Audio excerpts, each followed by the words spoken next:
And it is a beautiful morning here in the heart of America. And we are looking at A Course in Miracles. And from the teacher's manual, Can God Be Reached Directly? That's an interesting concept. How are you this morning, Barrett? I am doing really well. I'm doing really well. I'm glad to be here talking with you as we do almost every week. And yeah, I'm just enjoying the sunshine we're having here um, and all the flowers that are blooming outside. It's one of my favorite times of the year. Yeah, it is a nice entrance into the real essence of spring. You know, spring here in the Midwest is also a little bit late. So as we're continuing to move forward toward May, we're seeing a lot of things wake up now. And the perhaps it will be contagious in that maybe those of us who still are slumbering beneath our blankets of snow are getting ready to wake up also. Yeah, yeah, physically and metaphysically. I love that idea. I think that we can use these things that are happening around us as symbols for our spiritual path. And when we see the trees beginning to unfurl their leaves or the buds beginning to come out, we can let that be a reminder that, yeah, we can kind of open. We can let go of the old kind of contracted way of being and step into our expansive truth. So, yeah, let's let our surroundings be our teachers, definitely. Exactly, and it's that struggle to bathe yourself in light. I mean, that really is what spring is all about. Is it the trees and the plants and even the animals and reptiles, etc. We're all seeking that light. We're all looking for that warmth. So, in some ways, all these things appear to be metaphors, but I think by and large, we can take all of this quite literally because without the light, there is nothing. It's more than just empty darkness. It's, the absence of everything, the absence of love, of companionship, of inspiration, of creativity. The darkness is just meaningless and pointless when you really stop and look at it. Yeah, and I think that just really underlines the dualistic nature, this duality that we have here in the world, because we have light, we have darkness. We have times that seem happy, we have times that seem sad, we have times where the light is green, and we have times where the light is red. So we have all these things that seem to be one or another.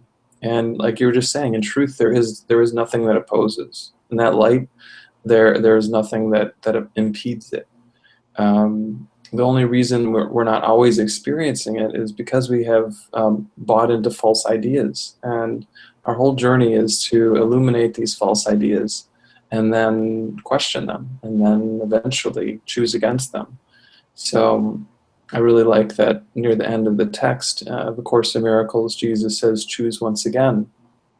And he basically says this is the only power that we have here in the world, is to make a better choice. So that's also why A Course in Miracles is in an educational format, because we need to learn. We need to learn how to make a better choice. And we might be very resistant to doing that, which is why this process can seem slow or it can feel like it's taking a long time. But it's worth it. It's worth learning these ideas because the benefit is a sense of peace, a sense of well-being, a sense of eternal hope and joy and optimism. So that sounds pretty good to me. Absolutely, yeah. One of my favorite bands, the band Yes, has been around forever, but a lot of their music deals with the idea that the love is all around us. It's just that we have this incomprehensible and really kind of stupid fear of love. We put up our banners and barriers and really dig our heels in, and yet that's the thing that keeps us going is our desire, our striving for love. And so, in this next passage, God can be reached directly, and it tells us in this first um, part of the text, it says, "Here then is the role of God's teachers. They too have not attained the necessary understanding as yet, but they have joined with others, and this is what sets them apart from the world, which is the unification. And it is this that enables others to leave the world with them. Uh, Alone they are nothing, but in their joining is the power of God." And I think that's what the fear really is, our fear of reunion with all of humanity, to be Mm. able to accept all of humankind just as they are without trying to criticize or change or evaluate them, but merely giving them grace. Yeah, and I think this idea of actually like connecting with everyone is often off-putting when people first hear this, like, oh, you mean I need to be like completely loving to every single person who ever existed? I'm like, oh, well, I don't know, I've got a few people on my list I don't think I want to do that with. And I had that experience too, as I was earlier on my path. I remember really struggling around this idea of like forgiving and feeling compassion towards this particular group of people, and for me, that group was pedophiles. To actually like love and care for them, and what shifted for me is I had gone through a healing experience, and in this healing experience, I tapped into a previous lifetime of mine, and I saw very clearly in that lifetime that I was a pedophile. And I realized that my unforgiveness of the pedophiles I see on the news or wherever I see them is really a self-hatred. It was a part of me not being able to love myself. And the healing journey then was to heal that hatred of self, and then to realize that I am worthy of compassion, as is everyone else. And it's not always easy to make these shifts, but the gift that we get when we do that is really profound. And I don't think it can be overstated. Yeah, that's very true. And, I think it's very easy for us to insulate ourselves with our prejudices and our fears. But the truth is that everybody who is doing all the things that we're highly critical of is someone who is in profound pain, whether they actually speak that or whether they, offer you testimony as to where that comes from. Nonetheless, 99.99% of the population has a huge amount of personal pain that they bear either consciously or unconsciously. And once we realize that, this tragedy of an existence without acceptance, self love, and self understanding is really something that perhaps we're experiencing too. And that's what creates the barriers to forgiveness, is that we don't want to forgive them because we don't want to actually address forgiving ourselves. Mm. Yeah, it's so true. It's so true. And we start to get this idea that there is only one of us. It means that any upset we feel in any way is a reflection of some feeling we have about ourselves. And it's kind of startling because it really looks in this world like it's their fault. It really looks like if they changed, I would be happy or I would feel better.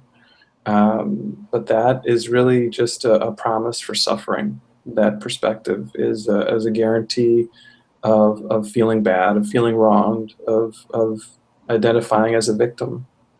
And we realize over and over again as we work with the Course that our work here is to realize that we cannot be a victim, that there ultimately the idea of victimhood itself is impossible. And that almost doesn't seem like it fits in this world, and in a sense it doesn't. This world doesn't fit with that idea that victimhood is impossible. But we start to see that that is where we want to exist. That is where we want to spend our time, in that state of victimlessness, that we just don't step into that energy ever. And it becomes our new normal. And I think it's a goal that's really worthy of us all to have. But it definitely relieves that stress of, projecting it onto others around you and then trying to punish them, keeping them out in the rain. So it is a very, it's a very subtle process, but, and we find it, once we start addressing it, it creeps back in over and over again. So it becomes an ongoing challenge, I think, for all of us, just to stay in that place where we're able to reject that idea the 10,000th time it comes up during the course of literally every day. And I think that's really a part of what the Course offers us is the reassurance that that we're on track, we're on point, because it is an ongoing journey to finally arrive at that place where we can actually step out of being the victim and recognize, oh, I've been doing this to myself the entire time. Yeah, I mean, it's a little like as though we're metaphorically kicking our foot into a wall and then complaining about how much that hurts. Like, well, I mean, one idea would be to stop kicking the wall. But we just Yeah, don't see that that's what's happening.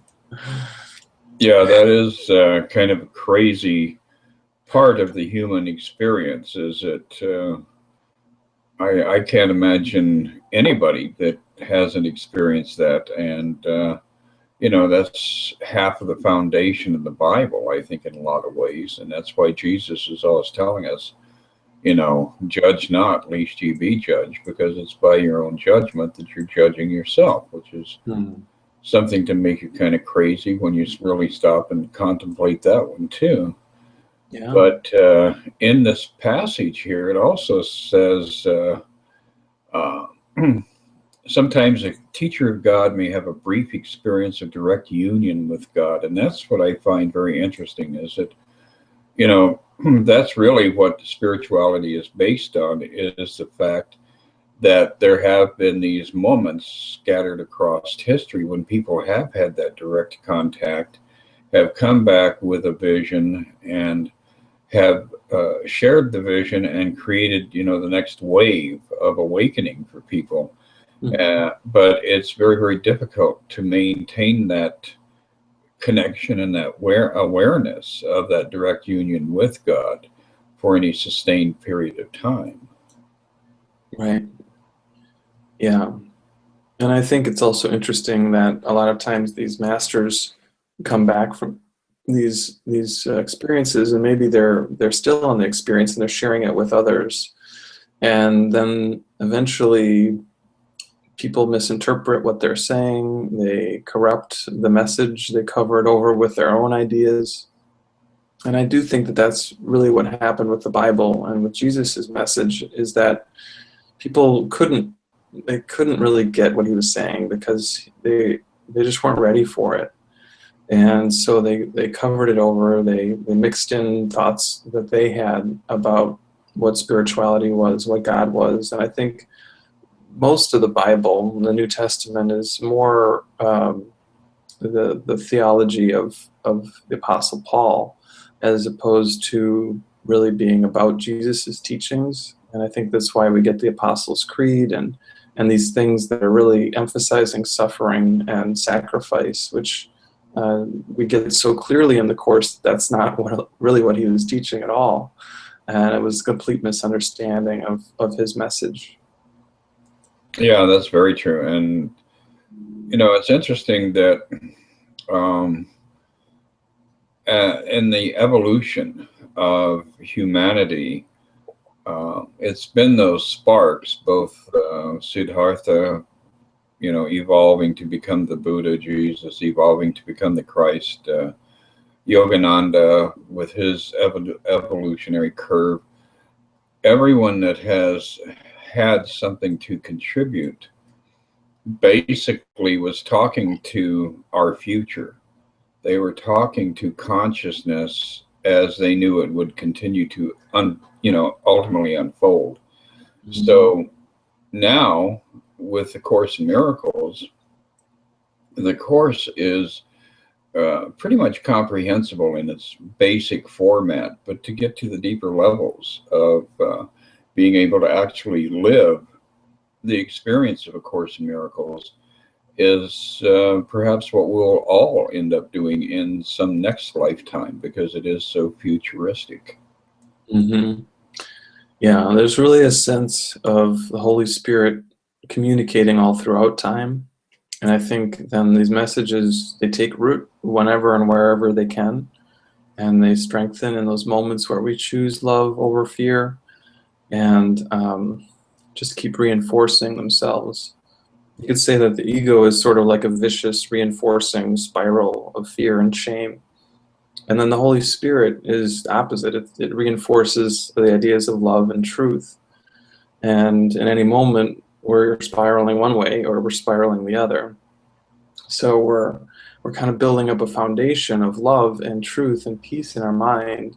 Um, but a different way to say that is we're kind of breaking apart the foundation of the ego thought system. And as that old foundation is gone, then the love that just is then can be seen. It can be experienced and felt and known.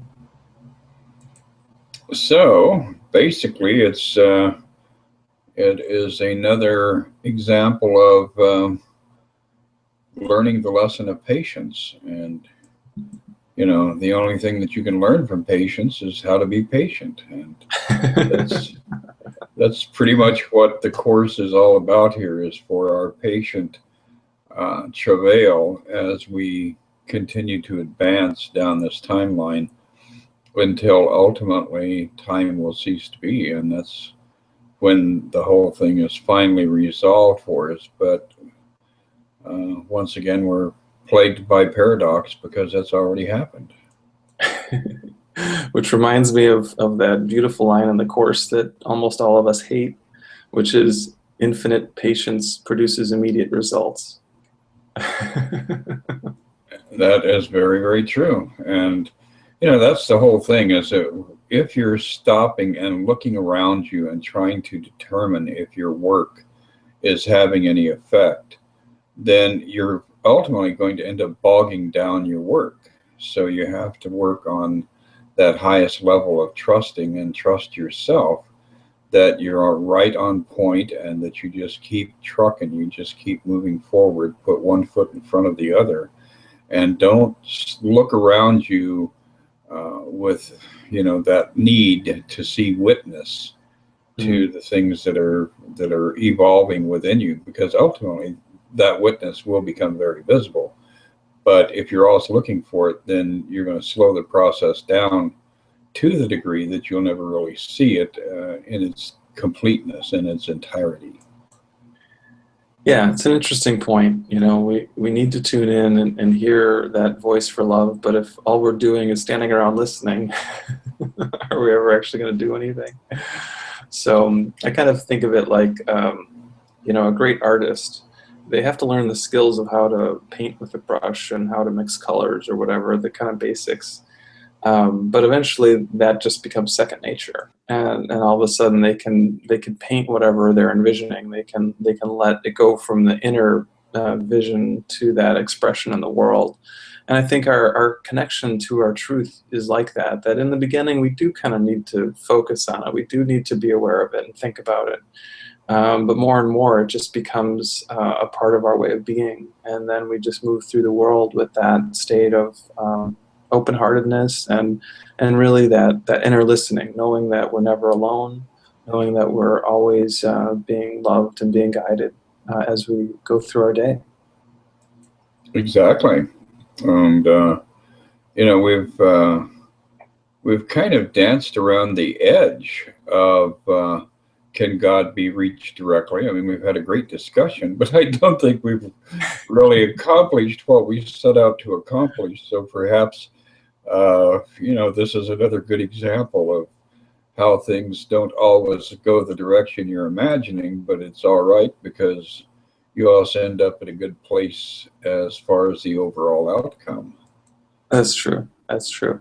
I think the short version of the answer to that question is yes. God can be reached directly. Yes, but we need to examine this at least in one more episode to make sure that every angle is appropriately contemplated here. Okay. So, I'll get out my protractor for next week then. oh, that will be good. Yeah.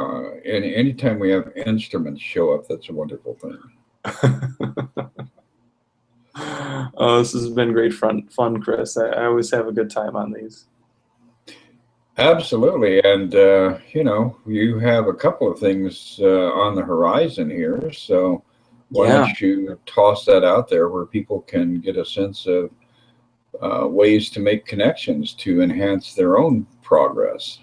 Yeah, I am. I got a bunch of events piling up the next few months, which I'm really excited about. And you can find out about all of them at my website, which is Barrett Hedeen, BarrettHedeen.com, and just click on the events tab. A couple that I'd like to highlight is there's a cool event called Give Peace a Dance happening tonight. This is Saturday night, April 23rd. And there's another actually cool dance party happening next week, April 30th, Saturday night also, called Eagle's Nest. My friend Jason is hosting. So those are really fun ones. But the big one is the Weekend of Freedom Retreat, which is a Course in Miracles retreat, being keynote led by Gary and Cindy Renard and David Hoffmeister, and another handful of amazing course teachers. That's June 16th through 19th in Estes Park, Colorado. And you can find the link on my website or go directly to weekendoffreedomretreat.org. So that's just the whole forward phrase in a row, weekendoffreedomretreat.org. So yeah, that's what I got going on. And Chris and I are planning our next Step into the Light event. Looks like it'll happen in May. Details to be announced soon.